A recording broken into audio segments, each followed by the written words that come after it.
आपकी शक्ति न्यूज में आप सबों का स्वागत है और मैं आपके साथ अताउर रहमान।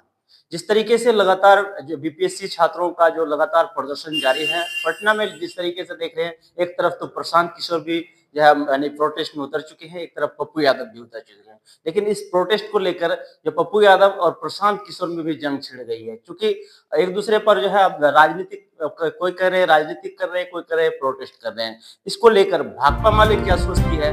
भाकपा माले अभी इस वक्त हम बैठे हुए हैं, हमारे साथ भाकपा माले के राज्यसभा कमेटी के सदस्य कॉमरेड मुख्तार आलम जी, हम बातचीत करते हैं। जिस तरीके से देख रहे हैं लगातार जो है प्रोटेस्ट चल रही है, वहाँ पे जो है प्रशांत किशोर जी भी पहुंचे हुए हैं, वहाँ पप्पू यादव जी भी हैं, यानी कि माले क्या कर रहे हैं? देखिए, जो छात्रों का आंदोलन चल रहा है, बीपीएससी की जो परीक्षा अभी हुई, उसमें पेपर लीक हो गया और उसके खिलाफ छात्र लगातार सड़कों पर हैं। और माले का जो छात्र संगठन है आइसा, ऑल इंडिया स्टूडेंट एसोसिएशन, और नौजवान संगठन आरवाईए लगातार उस आंदोलन के साथ है। आज भी मुख्यमंत्री का घेराव का कार्यक्रम आइसा आरवाईए का ही कॉल था और उसमें हजारों हजार छात्र पटना की सड़कों पर आज थे। आपने जो नाम लिया प्रशांत किशोर का, तो वो तो भगोड़ा आदमी है। आप लोगों ने देखा कि उस दिन इतना लाठी चला छात्रों पर और वो भाग गए। तो कहने का मतलब ये है कि ये छात्रों का आंदोलन है और बिहार की जो भाजपा नीतीश सरकार है, कितनी बेशर्म सरकार है। कोई भी एग्जाम ऐसा नहीं है जो बिहार में होता है और उसका पेपर लीक नहीं होता है।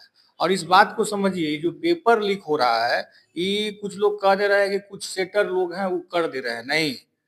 पूरा सरकारी संरक्षण में पेपर लीक होता है ताकि जो सामाजिक रूप से, आर्थिक रूप से कमजोर तबके के लोग हैं, जो प्रतिभावान लोग हैं, प्रतिभाशाली छात्र हैं, उनको नौकरी नहीं मिल सके।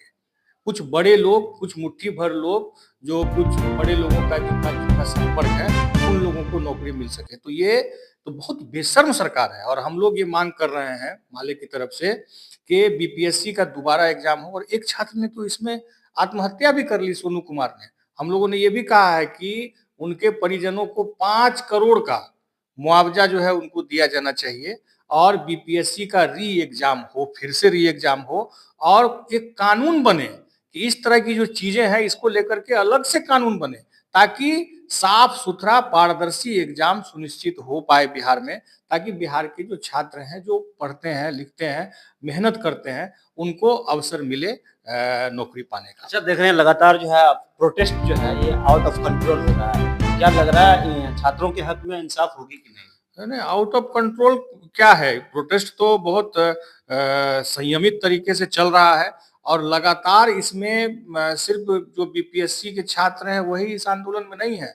अब तो बिहार का नागरिक समाज जो चाहता है कि बिहार के भीतर रोजगार का अवसर बढ़े, कोई भी एग्जाम हो तो वो सही तरीके से हो, तमाम लोग इस आंदोलन के साथ हैं। और सोचिए ना कि मुख्यमंत्री को मिलने में क्या दिक्कत है? वो छात्र कह रहे हैं, बार-बार कह रहे हैं कि भाई हमको मुख्यमंत्री से आप मिला दीजिए, हम अपनी बात रखेंगे, अपनी मांग हम रखेंगे, लेकिन मुख्यमंत्री नहीं मिल रहे हैं। तो आप किसके लिए हैं? आप छात्रों के लिए हैं, बिहार के लोगों के लिए ना है। और वो क्या गलत कर रहे हैं? अपनी वाजिब मांग को लेकर के सड़कों पर है और ये आंदोलन अभी और तेज होगा, और बड़ा होगा और उग्र होगा। लेकिन जिस तरीके से लगातार आंदोलन चल रहा है, क्या लग रहा है सरकार सुनेंगी? सरकार को सुनना ही पड़ेगा और हर हाल में सुनना पड़ेगा।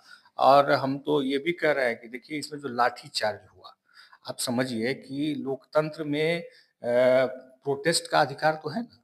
अगर हम को लग रहा है कि भाई हमारे साथ सरकार ठीक से व्यवहार नहीं कर रही है या हमारे साथ कुछ गलत हुआ है, तो लोकतंत्र की खूबसूरती तो यही है कि लोग अपनी बात रखते हैं, प्रतिरोध करते हैं, अपनी मांग सरकार तक रखते हैं।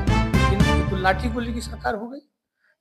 छात्र प्रोटेस्ट में निकले, उनको डंडा दिखा करके उनको ये कर देना है। तो ये डंडा के डर से अगर आप ये सोच रहे हैं कि आंदोलन खत्म हो जाएगा, तो बिहार तो छात्र आंदोलन की धरती रही है। और इसी छात्र आंदोलन ने, आप याद करिए, जयप्रकाश नारायण के नेतृत्व में बिहार में इतना बड़ा छात्र आंदोलन हुआ था कि इंदिरा तानाशाही को खत्म कर दिया था। तो ये नीतीश और मोदी जी क्या है?